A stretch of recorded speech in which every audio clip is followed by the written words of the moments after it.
¿Alguna vez has sentido que aunque grites con todas tus fuerzas, nadie te escucha? Es como si fueras un fantasma caminando entre mucha gente que solo ven a través de ti. Es el caso de Arthur Fleck. Ese aislamiento fue el inicio que fracturó su mente y donde creó a uno de los villanos más grandes de la historia del cine. El Joker no nació de un plan maestro, ni de un balde de reactivos químicos. Nació de un trauma constante, diario y silencioso que muchas personas viven. La invisibilidad. El Joker no nace del mal, nace de la indiferencia, nace del abandono. Es el resultado de una pregunta aterradora. ¿Qué importa ser bueno en un mundo que ha decidido que tú no existes? Y eso es lo que incomoda, porque no estamos viendo un villano, estamos viendo una persona que poco a poco se va rompiendo frente a nuestros propios ojos. Hoy no vamos a resumir el Joker, vamos a analizar el momento exacto en que alguien deja de pedir permiso para existir y decide que si no puede ser amado, al menos será temido. Esto es Solo Sebas, donde analizamos el peso de cada decisión. Casi todos los villanos en la ficción nacen de la ambición, del ego o de una venganza desproporcionada o tal vez injusta, pero la psique de Arthur Fleck empieza desde la carencia total.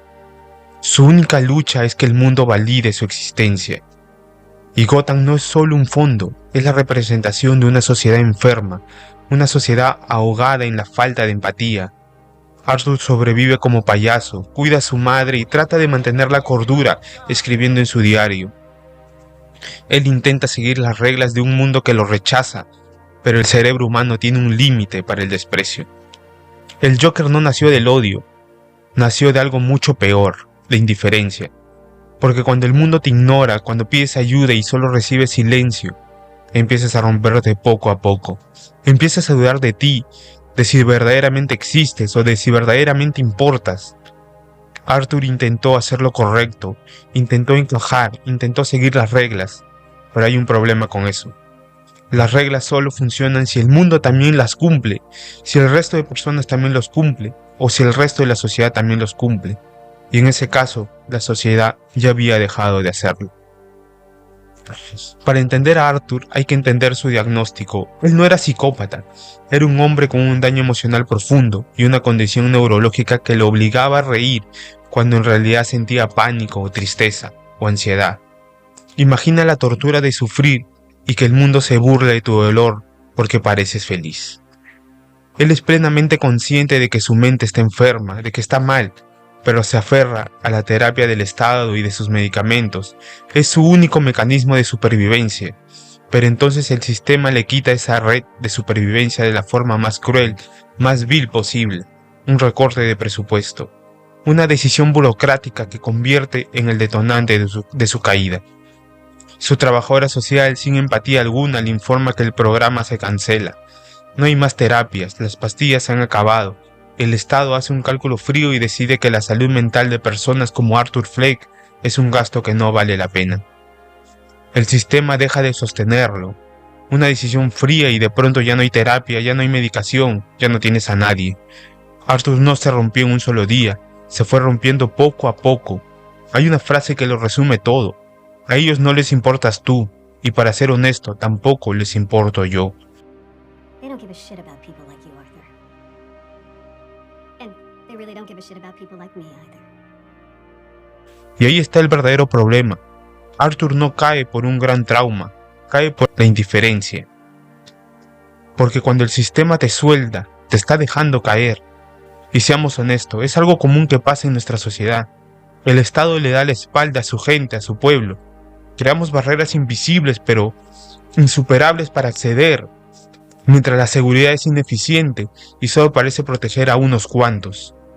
Muchas personas hoy se sienten como Arthur, haciendo fila en un hospital que no tienen citas, trabajando en empleos que los agotan por sueldos que no alcanzan, cuando el sistema se vuelve una máquina fría que solo pide deberes pero no garantiza derechos, lo que genera es resentimiento.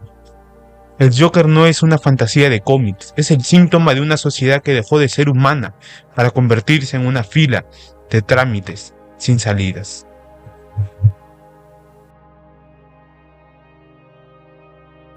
Todo colapso tiene un punto de quiebre. Para Arthur fue la noche en el metro. Agotado y humillado se encuentra con 3 ejecutivos que acosaban a una mujer. Su risa se dispara por la ansiedad y ellos lo muelen a golpes. Ahí en el suelo su instinto de supervivencia toma el control.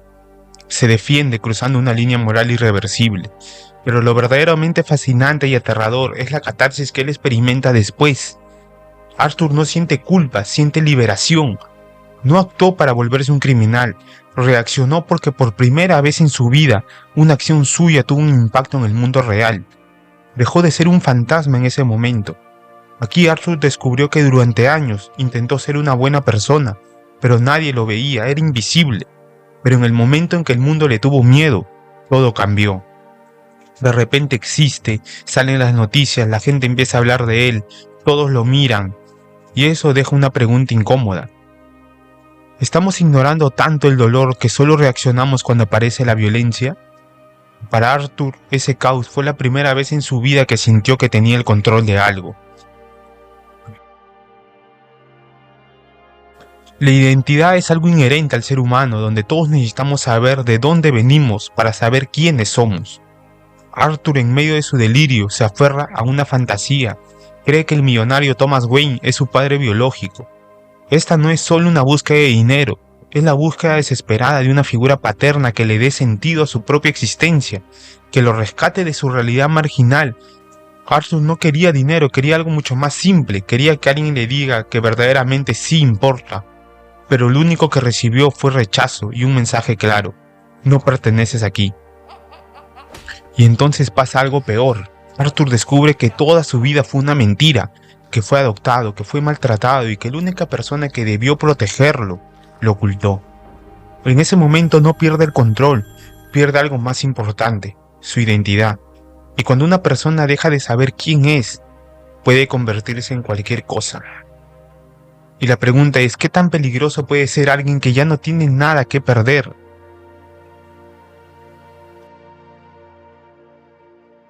Hay una imagen que todos tenemos grabada: Arthur en las escaleras del Bronx. Pero fíjate en la diferencia. Durante toda la película lo vimos subirlas de forma cansada, como si cargara físicamente con su depresión. Él estaba intentando ser normal, tratando de encajar en un mundo que lo escupía, que lo deploraba. Pero cuando pierde su identidad y ya no le queda nada que proteger, la música cambia. Hay un detalle en estas escaleras que lo cambia todo. Arthur la subía derrotado, pero de pronto lo vemos bajar bailando. Y eso no es una toma estética, es una decisión. Arthur dejó de luchar por encajar en las reglas de los demás. Él se rindió, pero no como uno cree. Se rindió a su propia oscuridad. Arthur dejó de pelear con la suya y decidió abrazarla por completo. Ahí es donde el maquillaje deja de ser un disfraz de trabajo y se vuelve su verdadera identidad. Arthur Fleck desaparece y el Joker por fin toma el control.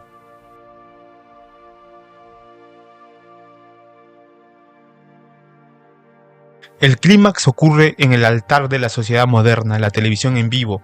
Arthur es invitado al programa de Murray Franklin, la figura paterna imaginaria que siempre él idolatró.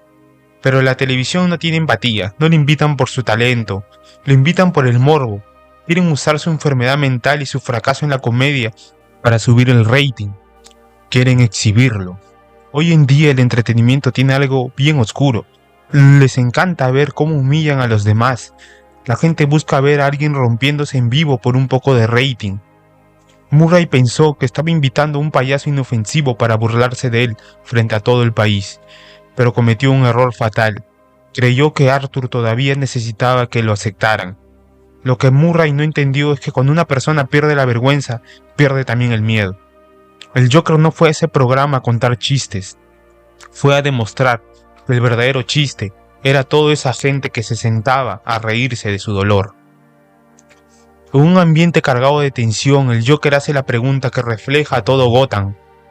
¿Qué obtienes cuando cruzas a un enfermo mental solitario con una sociedad que lo abandona y lo trata como basura?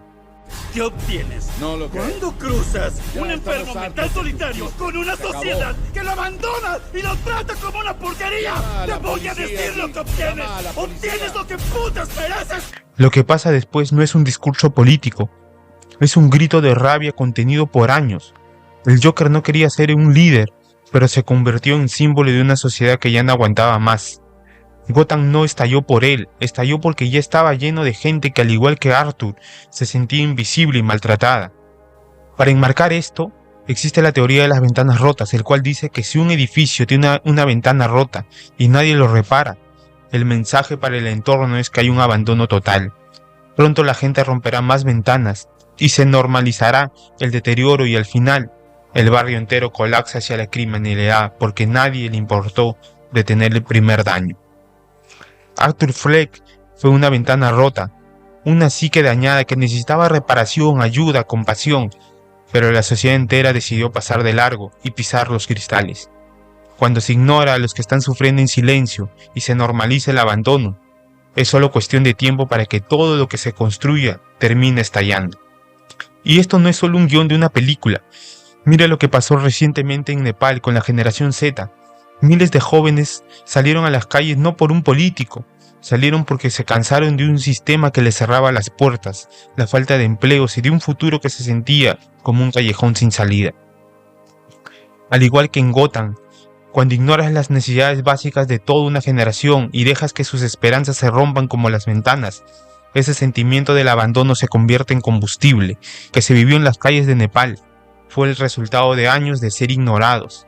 Es la prueba de que cuando la convivencia social se rompe, la respuesta de la gente no es un pedido de ayuda, es una explosión.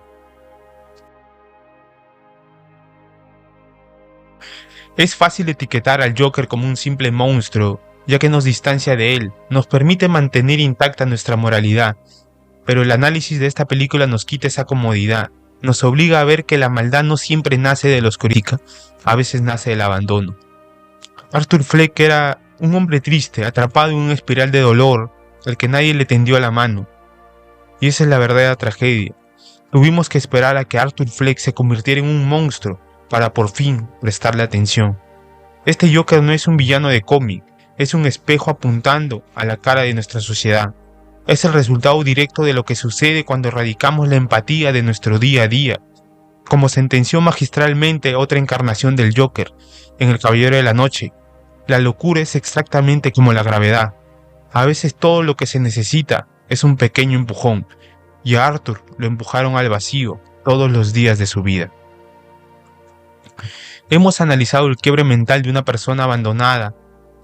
Hemos visto cómo la indiferencia es el arma más letal de una sociedad. Ahora la reflexión final no es sobre la película, es sobre el entorno inmediato. Al final es fácil ver la película y decir, pobre Arthur, qué mal es la gente en su alrededor.